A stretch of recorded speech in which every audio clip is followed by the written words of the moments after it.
is really great. So I really hope we can have that vibe. Yucky. Yeah.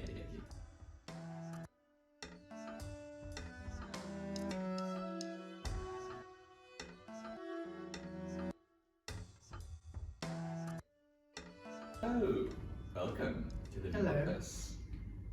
We have a new office in the Powerhouse Museum in Lanyards. Yeah. I think you wanted to talk about, or we talk about dialogue and that stuff. Yes. First of all. Yes. Since early on in the concept for this game, we had the idea of intercoms. So the house, every major room has an intercom where you can buzz all the other rooms, or all of the rooms. And there's something very satisfying. It was validating to make this, and our hunch was right, in that there's something really satisfying about being able to talk to somebody from almost anywhere, but not as convenient as a mobile phone. It having a physical space where you're just radioing in, like, oh my god, something weird's happening, is really fun, because like many horror films and games, they need to somehow, either mobile phones don't exist, or you need to get rid of them, because that convenient connection to the outside world is really inconvenient for writing. So we have intercoms. And also ties back into like Silent Hill and Resident Evil kind of stuff, where you get those crackly, you look forward to those crackly weird phone calls from people as things get stranger and stranger. And you were dealing with that, and then dealing with the logistics of players interacting with real life, with characters in their spaces. Yes. Through intercom. So I always think about how I love when there's dialogue happening, not locking the player down. So you're not sitting there just watching mouths move or not move while they're lumping dialogue onto you. I want to be able to walk around, I want to look at the room. And then as you build that yourself, you start realizing why developers lock you down or don't have dialogue all the time. And that's because it's really easy to trigger the next thing while the old one's still going. And sometimes that can actually break the game, because at the end of dialogue, something is triggered or turned on or turned off. And then if you skip that and you make things as flimsily as I have, it just doesn't get flipped on or off, and so the game is now broken. And you see videos on like highlight reel and stuff of games where you can see similar things being triggered. They're skipping stuff. Yeah, or you've got animations like barging into the dialogue sequences, like I always think of Oblivion and stuff like that.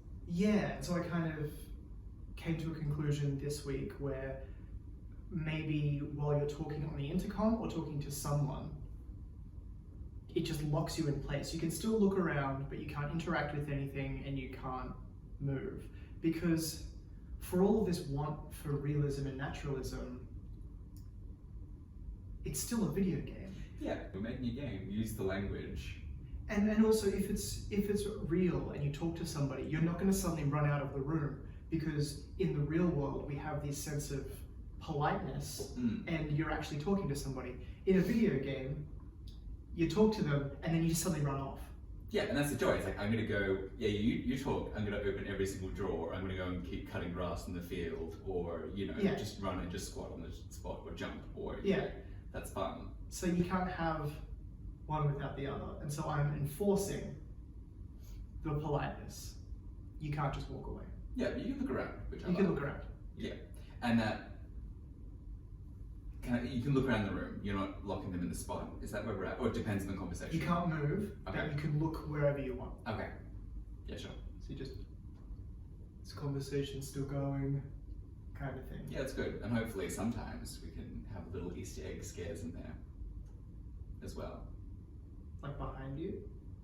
Behind you, like if you look out the window sometimes, maybe there'll be a little something. I always think of the show The Haunting of Hill House that came out a few years ago, and how after you finish it and you can watch through who made videos of all the scares of things deep in the frame that not everyone will get, and we didn't get very many of them. We missed out a lot of them anyway.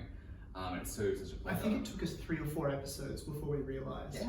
And then suddenly you start looking and you realize at least 5 times an episode there's someone standing behind a curtain or in the open bit of an ajar door, or Oh, so good. I love that. We And then it reference just, that a lot. we Actually.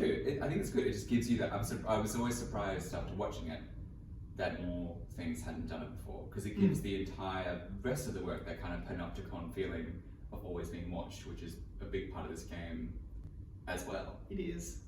Invasion. Yeah. So it is really great. So I really hope we can have that vibe. Yucky. Yeah, yeah, yeah.